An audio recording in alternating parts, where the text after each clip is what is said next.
De Kobalandi, de partout vous nous suivez, Biscanio Soubolanda Abisso, Belgique, Canada, France.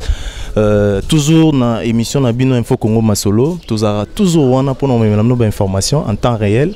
Ne sera jamais Kolobango parce que sans Bino Biso Tozate. Donc si on le fait, c'est parce que Bino Bozala toujours on a pour Rolanda Biso, Tozali Bongo na moko ya entrepreneur, Azali moto oyo, Azali naye étranger te, Azali congolais mayele pe Boigna et Belé na o etali bongo économie augmentation ya bamakambo ebele pour que classe sociale na biso pe mboka na biso ekende liboso.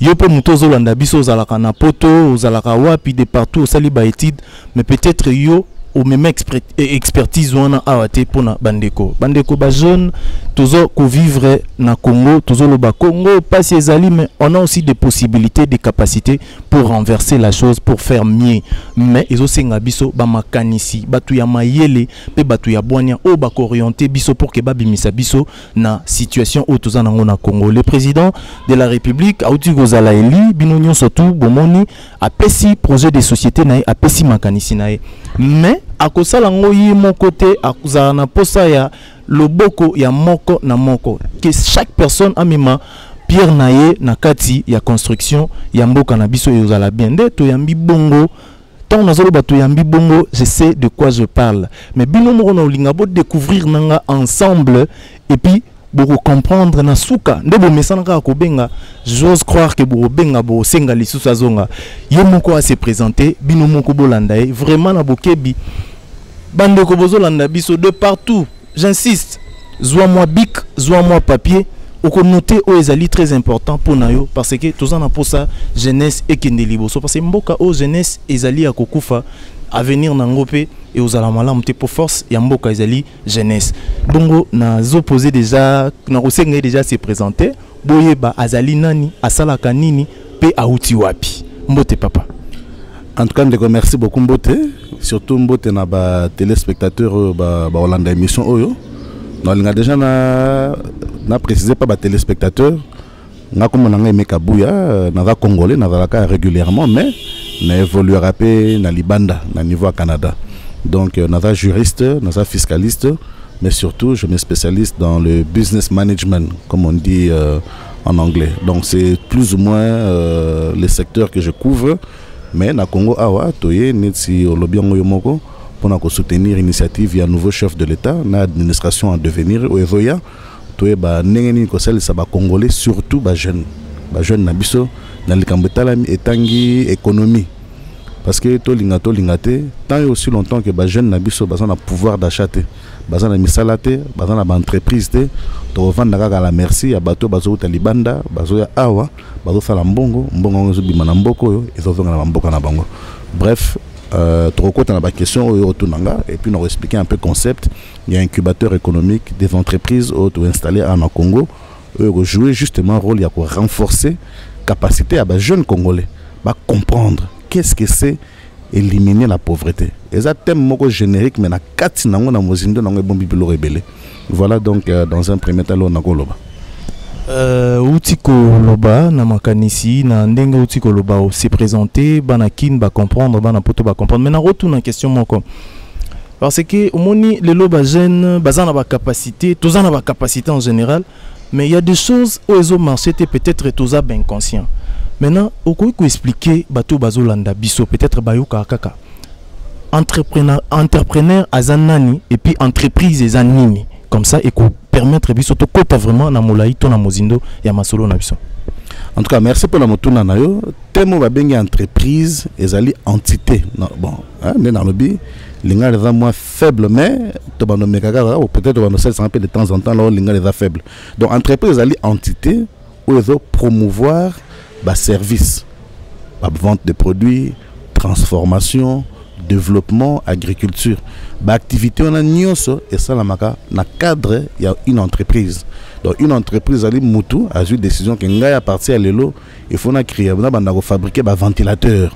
Akepa mbula matadi a sengi autorisation PC ba licence appropriée netinaka ya Congo awa numéro d'identification nationale PC numéro na ya impôt numéro na ya sécurité sociale pour ba perception ba salaire bref PC forme juridique où à quoi se présenter nango devant état ou bien devant ba tiers kaka en tant que entreprise.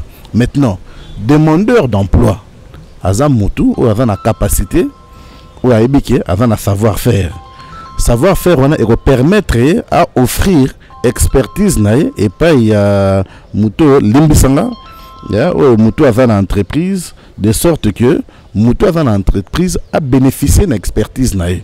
Donc on a besoin qu'un cadre ya muto a fabriquer un ventilateur muto a fabriquer un ventilateur on a besoin d'électricien on a besoin d'électronicien on a besoin de fabricant. Que service est comme un complet. Le service c'est la complet qui est bien en anglais chain supply donc toute une chaîne de fabrication il y a produit nae.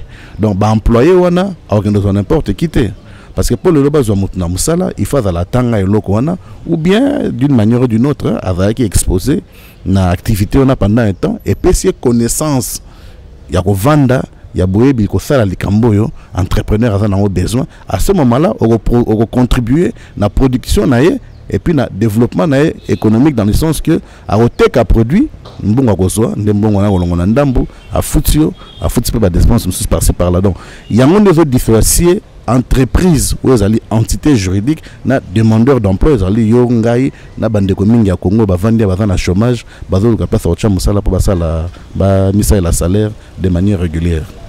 Est-ce que comment na yo étant que incubateur économique kota la lelo ba jeune congolais na expertise o yo zanango est-ce que lelo na Congo musala ekozanga to ezaka ka mauvaise foi to inconscience ya ba jeune bango moko?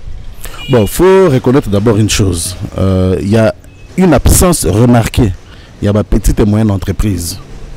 Partout dans le monde, dans le bas on a des émissions belées, partout dans le monde, tant qu'ils ont envié la Grande-Bretagne, que ce soit la Chine, l'Inde, les États-Unis et tous les autres horizons du monde, c'est parce que créer, favoriser la création, il y a des petites et moyennes entreprises. Mais il serait bien une petite et moyenne entreprise. Au moins, les petites unité dans coin de rue. Bako considérer on est ici commerçant ambulant certes mais bah ça petite entreprise parce que revenu na bango est limité na montant mon boy. Alors activité économique na bango est récurrent dans la mesure où bah ça un accès direct na population bah ça activité mo bazo sala o ezo kotsa mbongo mais mbongo ya mingité et puis l'entreprise on est à petite on a ezaka peut-être mutuye moko amisa ili entreprise na incorporango avec mi futaka yemo na mbongo ili kamazo teka ou bien na produit azoteka et ça fait de lui un entrepreneur. Ça soutenité. Bon, soutien il y a après. Soutien il y a après mais tout d'abord il faut créer activité économique, il faut zalanango. Maintenant, ba moyenne entreprise, et ça ba entreprise engagera généralement entre 10 50 personnes ou bien 10 à 100 personnes. Ba bien ba moyenne entreprise, revenu na bango pesa enfin ba description ya moyenne entreprise est aussi liée na revenu au bazo ça la revenu annuel na bango. Maintenant, bango nde siko soko talibia ba engagera mingi. Bangonde mbasana ba activité moko un peu plus intense na niveau de la société bangonde ba futaka pe taxe mingi taxe sur les salaires taxe sur le revenu corporatif na ba taxe sur ba dépenses na bango régulière là je parle de TVA taxe sur la valeur ajoutée. Maintenant congolais pour répondre à la question na yo tant na zota la lelo congolais avant un chômage pour deux raisons liboso c'est que activité économique exacte ba entreprise où ils ont opéré et ça ba entreprise a faible revenu. Donc, au cours de faire un moteur, on a un revenu annuel $10,000. Alors, on a sur $10,000, on a engagé un moteur. À quoi ça l'ango? À quoi ça l'ango? Mais il y a mon moteur. Activité naïe et survivre en dégaine. C'est pour cela qu'il faut renforcer les entreprises. Renforcer les entreprises. Ça, c'est un mécanisme où le gouvernement favorise un climat d'affaires. Un chef climat d'affaires tel que, à quoi sa banque, il faut garantir tous les prêts au ça ba petite et moyenne entreprise. Dans un autre exemple, il y a bino bande journalistes, boling bossa la reportage régulière de sorte que bossa na ba journaux interactifs où ils ont des informations ils ont passé à travers le pays bien à travers la ville province de Kinshasa. Beaucoup ça là partout au même moment. Et au fin de ça bengo agrandir ba activité na bino, bossa ba caméra supplémentaire, bo engager ba caméraman, bo engager ba journaliste, bossa ba équipement approprié pour na éditer ba vidéo na bino, nyonso na ezo senga mbongo. Parce que mbongo ne utawapi. Bino service na bino basomba ngomba la moko boete. Et au sein peut-être mutu moko o yava na service alinga promouvoir que non, yé audience n'est allé cible, il y a bateau ou on touché. Puisque bateau n'a balandagaï, bah y a publicité pendant et créer le revenu et permettre de développer activité économique na retour na capitaux investis. Mais gouvernement quoi bah que non, bisa toujours garantir que entrepreneurs n'y sont après, ce qu'on fout sans côté, gouvernement se porte garant. Bien sûr, bah obligé aux moins assurance sur le prêt, ainsi de suite. Maintenant, ceux qui m'ont dit que gérer une entreprise autrement que l'on va servir dans rien parce que 100 000 $, mais pécio bah il faut engager bateau mais il faut gérer entreprise au fongolité à court terme au soukananzela il y a un mon rôle il y a incubateur économique ils ont renforcé bah entrepreneur ils ont permettre pas entrepreneur à parce que quoi dans un domaine moko boy mais dans domaine de prédilection c'est l'orientation aussi. Justement, l'orientation, c'est un encadrement d'abord. Et puis, on doit orienter l'entreprise. Orienter l'entreprise, entreprise, il faut avoir une objection, une vision. Dans 5 ans, nous allons voir. Parce que dans 5 ans, nous allons voir, nous allons voir 100, 200, non. Il faut que ça l'étude du marché, l'étude du terrain. Les consommateurs n'ont pas besoin de les compétiteurs n'ont pas besoin de produit on parce que nous avons produit on a pris un mouquier de sorte que nous au marché et permettre de revenir à mon ainsi de suite aux autres disposition à client aux représentants on dégaine tel autre mais la bamaï na monde bazo menga mais la bien sûr mais bazo suma maï na au pur bon au pur il y a sachet effectivement mais sachet on fait au talipé bien on a fait mission tout à l'heure et on fait la dégâts dans la société bazo mela bazo boga ba sachet partout ils vont contribuer à la pollution il y a terre arabe autour na katsa Congo donc gouvernement il faut ni pesa rôle na il faut zonga na katsa rôle na gouvernement fait un régulateur gouvernement obimisa ba loi à partir de l'élo toute entreprise où ils ont la capacité de créer 10 emplois 20 emplois à travers l'incubateur économique à la disposition autant d'argent parce que le gouvernement va éradiquer la pauvreté mais on va créer surtout les Congolais qui travaillent dans le gouvernement donc il faut une entreprise qui engage les Congolais mais l'entreprise sans entreprise et aussi donc le gouvernement doit rendre l'activité économique accessible et éparpillé à travers la République. Les autres sont na Kindu. Et dans la Blum sous na Kinshasa mais bata Kindu baza na besoin. Pourquoi ba jeune bazo ba na moins de secteur on a le Kambonga lingazo simbate na que peut-être na Kindu, na que peut-être na Maniema, na que peut-être na Boma, Matadi. J'en passe des meilleurs. Au moins que activité économique où a ba 10 000 tellement que kounezate et comme perso 30 000. Ainsi de suite. Au moins, les lois na kin, sozoya, on constater que bateau payé bazan na kin les lois bâti na intérieur. Bâti na intérieur pour année. Ba kimi lo mo zozang. Ba yo le quand na Kinshasa. Parce que l'on y a ko sala ke bateau na bazonga. Faut pas bombe bete la banzembo ba uta ki so penze momo bete na kin wana banani bazabo ete. Bozom c'est la bonne activité économique ou ezanga ko pesa ke bakima. Au moins na bateau so wana mutna mutozonga na terrain na ya prédilection. Avec ça, le gouvernement sort toujours gagnant. Pourquoi? Parce que dans l'activité économique, nous sommes salama, le gouvernement doit percevoir taxes, doit percevoir indemnité sociale, salaire, ainsi de suite. Ainsi, le gouvernement sera suffisamment renforcé au finish pour favoriser les conditions à l'hôpital, il y a banzela, il y a école, la capacité, il y a pouvoir d'achat, il y a la force de l'ordre. Parce que les lois dans le Congo, les lois sont là. Mais pourquoi les a mis en application?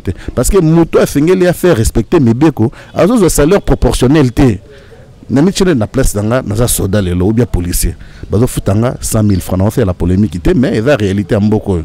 Sous un bana ou dans madame nanda ku bana misato. Na 100 000 francs na Congo sani. Au c'est l'autre. Moi ils ont ça là que ba ni mebele salama policier au moni policier na Butu, je vous informe na Congo le moni policier. Na place que ou abattre la yozoki momo na joza na insécurité. C'est-à-dire que au moins les lots là tout à l'heure, na que les lots tout le monde a bano benga communément ba kuluna. Mais avant condamner kuluna, faut zonga sima. Kuluna zanani. Eza mono akolina ba botité, eza mono ba abandonner kinanzela, à comment survivre dans milieu public avec les risques que ça comporte. Moi na coûté na bloc ndenge na ndenge, ou avec nango déjà préparé. Avant de vivre un choc psychologique, choc culturel, avant de vivre un sentiment à rejet. C'est un enfant haineux. Donc, de cet enfant, vous ne pouvez pas attendre de bonnes actions. Donc, tu crées bisumoko, monstre moko boy, tu perds de contrôle nango. Pourquoi? Parce que tu as en place mécanisme approprié pour encadrer mon tout. Et les Congolais, les jeunes surtout, ils ont eu chance de encadrement. Et nous, le bâtiment qui est inutile pour la société congolaise, non, ils ont la force. Ils ont peut-être la connaissance, ils ont peut-être la formation, mais ils ont la force. Force, nous avons utilisé au Congo pour que ça ait nécessaire la force et c'est la maïlité. Mais le gouvernement, il faut s'investir dans Bisso. Il faut s'investir dans Bisso pour que Bisso soit encadré d'abord les jeunes. Tout ça, le recensement. Alors, gouvernement, il faut Azalana Binondo Toloba tout à l'heure. Là, on a Moussala na bango. Maintenant, une fois le gouvernement à comprendre appel na yo tomber là haut zobeta parce que au sala pe yo moroté na simana yo zape na bateau bien que yo ndoza comme représentant initiateur mais si ko lelo une fois gouvernement lobby oui bon tozwa o sengeli tocha pour que mayele o yazanango à mettre en peu au profit il y a peuple congolais. Quels sont le tout premier mécanisme o kokinanu ko banda liboso pour que o réussir o ezali bongo projet to pe ezali bongo ba makanisi to ba mayele belé beloza no ba mécanisme liboso pour congolais zape na problème ya mutu hermoro. Bon, donc émission est limitée dans le temps. Sujet est intéressant, ça intéresse beaucoup de gens partout où je passe. Tu de côté na ba détail surtout. Moi likolo. Moi likolo donc le liboso est ça na no recensement. Ozomona lelo so tuni congolais Congo avant na combien de militaires? Il faut répondre à ça là. Parmi les militaires na biso, banan basala il faut. Banan baswa ka boba kota na armée. Baza basoda ndenge moko te. Baza ba différent rang na bango selon formation na bango. Faut to ba na communauté na kati sa société congolaise, on a combien de jeunes? Tout exemple, tous on a 100 jeunes. Hein, pour na ko illustrer. Na 100 jeunes, on a combien batanga? Ah, na o batanga peut-être na ba école bien, baza peut-être 10. Ba o batanga na ba école moi bongo baza peut-être 25. Mais ba on surtout ba silisa. Mais ba o baza opportunité na chance à otanga te, baza peut-être ba o batikali wana. Ba on so baza ba congolais. Ba on so baza na droit à bénéficier na ressources au Congo bimisaka. Faut pas oublier que Congo est un mboka très riche. Donc richesse au Congo nzamba pesa biso, il faut congolais tout à bénéficier nango. Mais le gouvernement doit organiser le wana. Mais organiser en collaboration avec des organisations qui sont spécialisées dans le renforcement des capacités de la population. Donc, action de ça, c'est recenser dans nos bateaux. Baza banani, baza wapi, capacité na bango zanini, limite na bango zanini, baza wapi. Surtout baza wapi. Il faut localiser notre espace naturel nae. Une fois qu'on localise notre espace naturel nae, tu as des données statistiques belées. Pour permettre, par exemple, par rapport à l'Ikambo, priorité, toko bandango aho. Priorité, toko faire logo aho. Ainsi de suite. Avec ça maintenant, nous sommes toko bandango font la cellule, parce que c'est ça que nous sommes en train de faire. Toko font la cellule plus l'intérieur. Nous avons tout privilégié l'intérieur pour la simple raison que nous aimerions créer les opportunités et l'activité économique à l'intérieur du pays. Il faut parvenir à réformer à partir de l'intérieur, pour créer plus-value. Mutumso ko za la vendre ne sika mo bo za na activité mo zanga mais soka mi pesi na activité on a ko créer revenu aussi bien pour naie que pour la communauté na place à vendre. Donc ba information ba idée ya ko yeba et sika na ko injecter mbongo, quand est-ce que je peux injecter, combien je dois injecter, avec qui je travaille. Donc biso toujours travailler encore en dehors de ça na ko kuta na ba chef d'entreprise ko proposer à bon est-ce que possibilité au fongola moi ba poste na kata ba entreprise na binezali entreprise normale ba oh mais na ko fongola ga bon tinga na budget nanga. Il y a un magasin, il y a un logo, il y a proposé un gouvernement pour accompagner un projet à création d'emploi au sein de votre entreprise, mais promettre que vous engagez 100 jeunes Congolais à raison à salaire dans des contrats non révocables pendant ça. On a bien obligé par rapport à projet. Tu dois accompagner, parce que l'entreprise est privée. C'est une organisation sans but non lucratif, sans but lucratif. Donc, quand on veut une initiative pareille, il faut tout intéresser chef d'entreprise. Donc, chef d'entreprise, initiative, on va apporter un plus-value. Écouter, exposer, les attaques exposées, les gens makambo, les gens na mesa, participer au rejoindre et coller dans d'autres balobara. Donc, nous vous invitons à s'abonner. Je suis sûr et content que na mikolo ezali koya, bokozwa bongo ba makambo ebele concernant Papa Aimé Kabuya. D'ici là, portez-vous bien et je tiens à remercier toute l'équipe technique au Balaki Nabiso, Yogo, je pense à notre très chère maman Elise Moulanga, je pense à mes enfants, je pense à Barvi Mboumou, je pense à Rebecca Mboumou, pourquoi pas à ma femme Grace Kabwaou, ainsi qu'à toute ma famille, pourquoi pas à toute la famille Info Congo Masolo. Nous vous aimons tant. Ici là, portez-vous bien encore une fois de plus et bonne suite des programmes. Bye.